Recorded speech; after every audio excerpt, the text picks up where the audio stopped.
நம்முடைய வரலாற்றில் இந்த ஒரே ஒரு விஷயத்தில் தான், இந்த ஒரே ஒரு கேஸ் ஹிஸ்டரி தான் உள்ளது.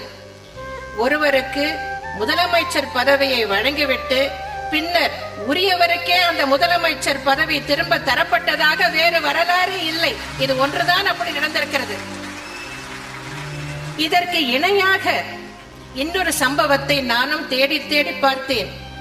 ராமாயணத்தில் தான் சொல்ல முடியும். ராமர் வனவாசம் சென்ற போது அந்த அரியாசனையில் அவரால் அமர முடியவில்லை. அப்போது ராஜ்யம் பரதனிடம் கொடுக்கப்பட்டது.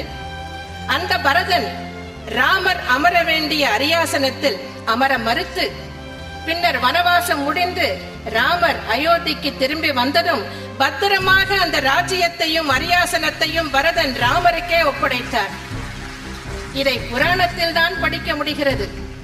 ஆனால் வரலாற்றில், அரசியல் வரலாற்றில், எந்த நாட்டின் வரலாற்றிலும் ஒருவரை ஒரு அரியாசனத்தில் அமர வைத்துவிட்டு அதன் பின்னர் உரியவருக்கே அந்த அரியாசனம் திரும்ப தரப்பட்டதாக வேறு வரலாறே இல்லை.